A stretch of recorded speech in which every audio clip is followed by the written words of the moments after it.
Bonjour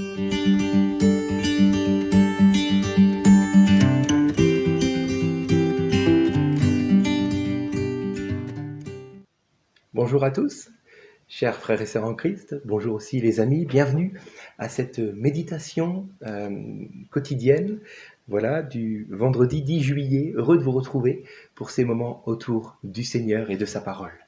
Voilà, j'aimerais lire avec vous aujourd'hui un texte que nous retrouvons dans l'évangile de Marc, les 6 premiers versets. Donc ce sera pas bien long, Marc chapitre 6, versets 1 à 6. Il est écrit, Jésus partit de là et se rendit dans sa patrie. Ses disciples le suivirent. Le jour du sabbat, il se mit à enseigner dans la synagogue. Beaucoup de gens l'entendirent. Ils étaient étonnés et disaient, d'où cela lui vient-il? Quelle est cette sagesse qui lui a été donnée? Et comment de tels miracles se font-ils par son intermédiaire? N'est-il pas le charpentier, le fils de Marie, le frère de Jacques et de José, de Jude et de Simon? Et ses sœurs ne sont-elles pas parmi nous? Vous voyez, Marie n'était pas restée vierge. Jésus avait des frères et sœurs. Bon, je ferme la parenthèse, je continue la lecture. Et Jésus finalement représentait un obstacle pour eux. Mais Jésus leur dit, un prophète n'est méprisé que dans sa patrie, parmi ses parents et dans sa famille. Il ne put faire là aucun miracle, si ce n'est qu'il guérit quelques malades en posant les mains sur eux, et il s'étonnait de leur incrédulité. Amen. Jésus retourne dans le village dans lequel il a grandi, à Nazareth. Et il va être confronté à un problème. Il va être confronté aux gens qui l'auront vu justement grandir dans ce village. Et qui lui diront, mais pourquoi parle-t-il avec cette autorité? Qui lui a donné cela? N'est-il pas un charpentier? N'est-il pas le charpentier, le fils de Marie? Ses frères et sœurs ne sont-ils pas là?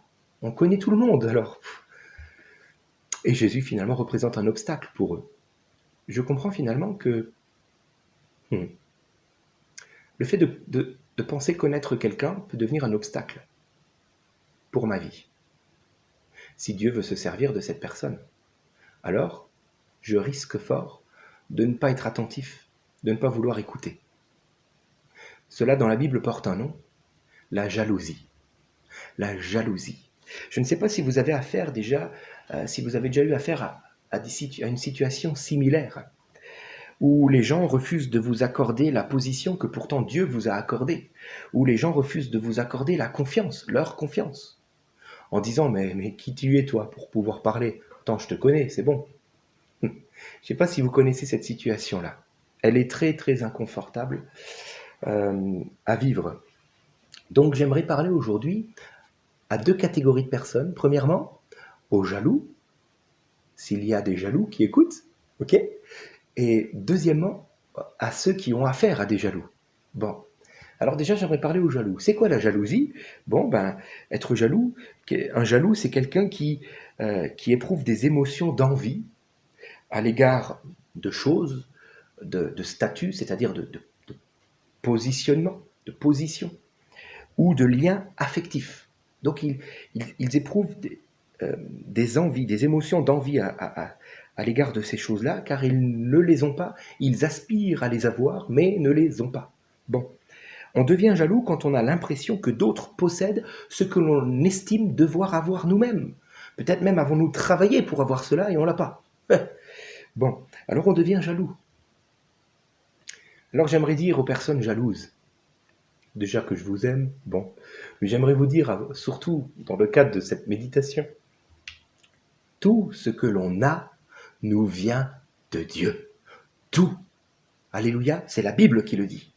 Tout ce que l'on a nous vient de Dieu. À l'inverse, tout ce que l'on n'a pas nous vient aussi de Dieu. J'aimerais te dire, si tu es une personne jalouse, mais retrouve ta liberté en acceptant la souveraineté de Dieu. C'est Dieu qui place, c'est Dieu qui donne, c'est Dieu qui ne donne pas, c'est Dieu qui ne place pas. Accepte-le. Accepte-le. Et ne dis plus dans ton cœur, mais moi j'ai tout fait pour avoir ça et c'est l'autre qui l'a, c'est pas normal. Ne dis plus dans ton cœur, mais cette personne-là, moi je la connais, c'est bon, attends, on me la fait pas à moi. Non, non, si cette personne a quelque chose à dire, alors plutôt écoutez-moi, moi je sais beaucoup mieux. Accepte la souveraineté de Dieu. afin d'être enfin libre tout à nouveau. Il se pourrait fort bien que ce qui te resserre à l'intérieur soit une démarche de jalousie et d'envie inassouvie.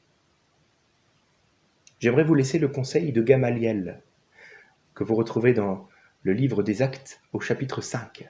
Gamaliel, ce religieux qui va parler aux autres religieux qui voulaient mettre à mort toute l'église primitive, et qui va leur dire finalement, si cette entreprise est humaine, elle ne tiendra pas.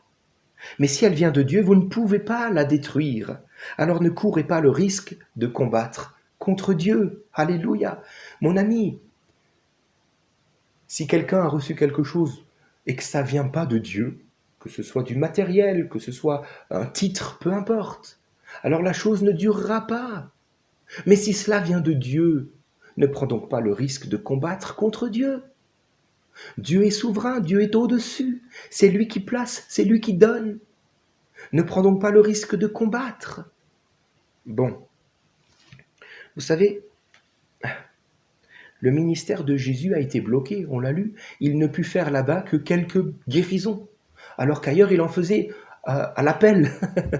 Il y avait une multitude de guérisons, mais là, à Nazareth, il n'en faisait que peu.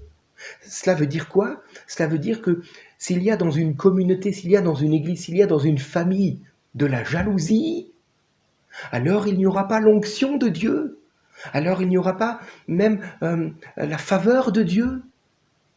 La jalousie peut bloquer la grâce. Je pense à des parents qui sont jaloux de leur beau-fils, par exemple. Voilà, ils ont donné leur fille en mariage, ils sont jaloux de leur beau-fils parce qu'il leur a pris leur fille. Mais là, cette famille va vivre l'enfer toujours. Et s'oppose même au plan de Dieu, qui est que l'homme et la femme quittent, que l'homme quitte son père et sa mère pour s'attacher à sa femme, et l'inverse aussi. Et là, les parents vont vouloir prendre le pas. Non, tu ne dois pas être jaloux.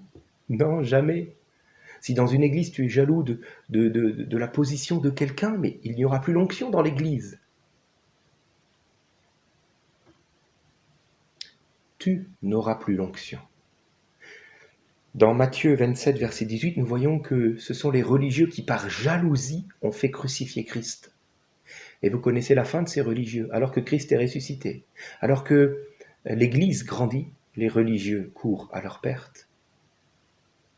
À cause de leur jalousie, ils ont perdu même jusqu'à l'occasion d'être sauvés.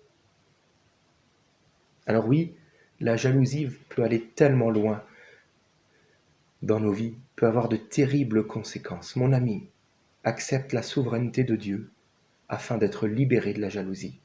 Amen.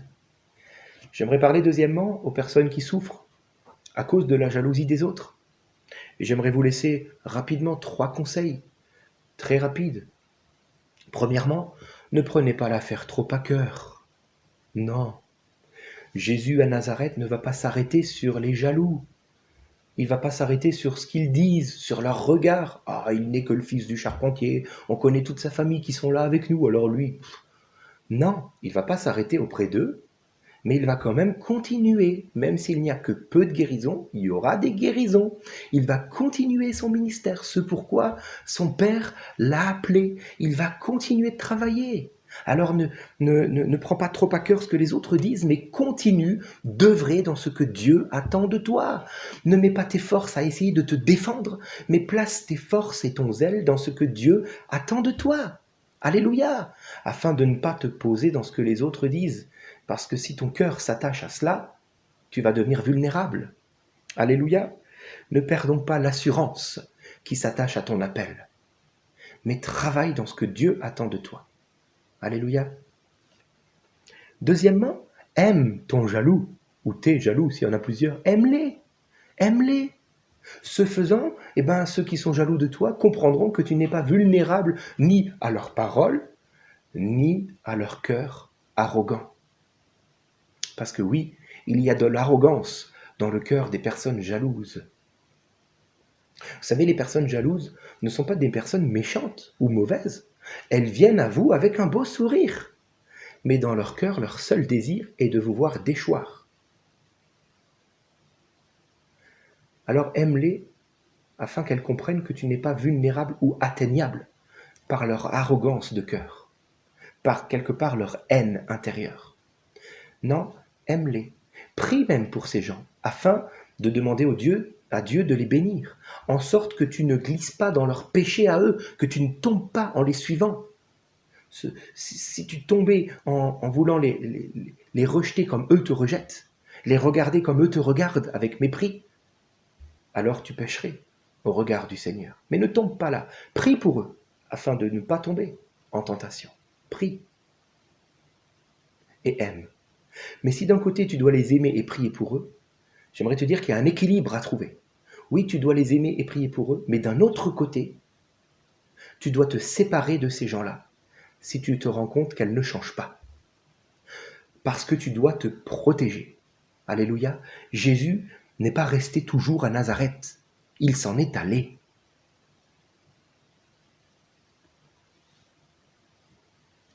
Tu dois t'entourer de personnes qui reconnaissent, non pas toi, parce que finalement qui sommes-nous? Nous ne sommes pas grand-chose, mais qui reconnaissent l'œuvre de Dieu par toi et en toi. Tu dois t'entourer de ces gens-là, afin de ne pas avoir affaire constamment à des critiques ou à du rejet ou à du mépris. Le mépris est silencieux, mais combien il fait mal. Mais entoure-toi de gens qui savent te parler avec bonté et selon Dieu, c'est-à-dire selon ce que Dieu attend de toi, et non pas ce que eux aspirent à avoir par jalousie. Alors, comprends que si tu dois aimer et prier d'un côté, il te faut d'un autre côté savoir prendre de la distance avec ceux qui sont devenus nocifs, toxiques pour ta vie, pour ton ministère, pour ton appel. Car ces gens qui sont devenus toxiques, c'est Dieu qui veut les changer. Tu ne pourras plus le faire, tu ne peux pas le faire toi-même. Alors prie pour eux, aime-les, mais sépare-toi. Alléluia. Garde tes distances et entoure-toi de personnes qui reconnaissent la souveraineté de Dieu dans ta vie et dans leur propre vie. Oui, il est écrit « Soyez en paix avec tous les hommes », certes, c'est ce que nous voulons faire, voilà pourquoi nous voulons les aimer et prier pour eux. Mais il est aussi écrit « Tant que cela dépend de vous ». Alors protège-toi, mon ami. Alléluia, protège-toi. On va terminer par la prière. J'aimerais vraiment que cette méditation soit un encouragement pour nous, car tant que nous serons ici-bas, nous aurons affaire à de la jalousie, que ce soit en nous ou dans le cœur de ceux qui nous entourent. Que nous puissions être attentifs à cette parole et ainsi maintenant savoir ce que Dieu attend de nous. Seigneur, merci pour ta parole. Je prie, Seigneur, pour les personnes jalouses, premièrement, afin qu'elles acceptent que ton Saint-Esprit maintenant leur montre les mobiles les plus profonds de leur cœur. Non pas afin que tu les condamnes, que tu les culpabilises, mais afin qu'elles puissent retrouver la liberté en Jésus maintenant, en acceptant de demander pardon, en acceptant ta souveraineté, non seulement sur leur vie, mais sur la vie des autres. C'est Dieu qui ordonne toutes choses. Seigneur, puisse ainsi l'unité revenir dans les couples, dans les familles et dans l'Église. Oh mon Dieu, garde-nous, Seigneur, d'envier. Garde-nous de nous placer au-dessus, au point de vouloir dire aux autres comment faire. Non. Et donne-nous, Seigneur, de nous soumettre à ta volonté, à ta souveraineté, Seigneur. Seigneur, je prie pour celles et ceux qui souffrent de personnes jalouses, afin que tu leur permettes de ne pas prendre trop à cœur, mais de continuer d'œuvrer dans ce que toi tu attends d'elles et de ne pas s'attarder, de ne pas s'attacher au mépris des autres, des jaloux.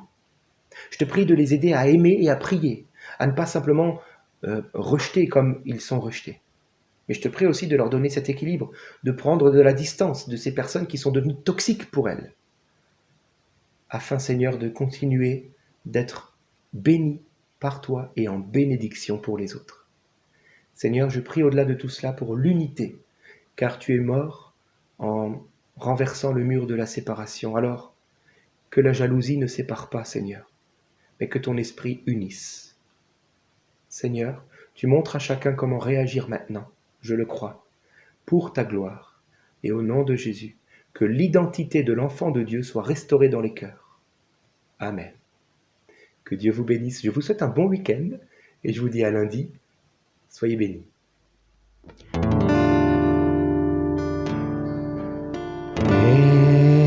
Élevé à la droite de Dieu, couronné de 1000 couronnes, tu resplendis comme un soleil radieux.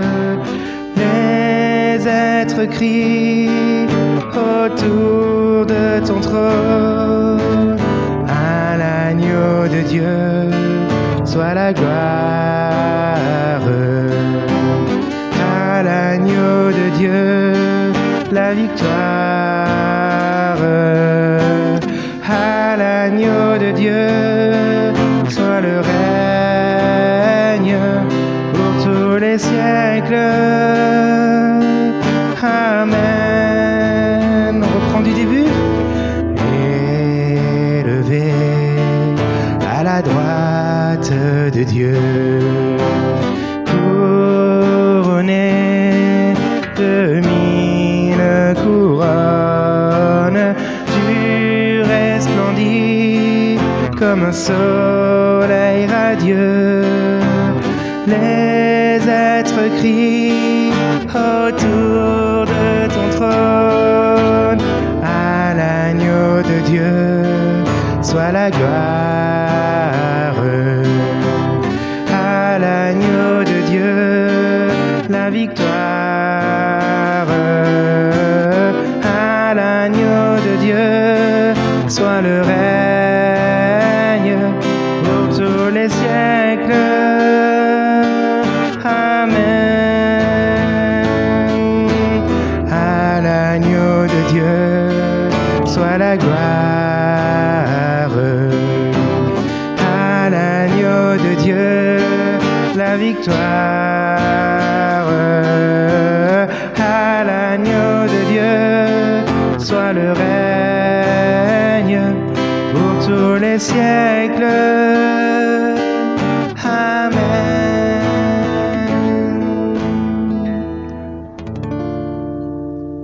Que Dieu vous bénisse.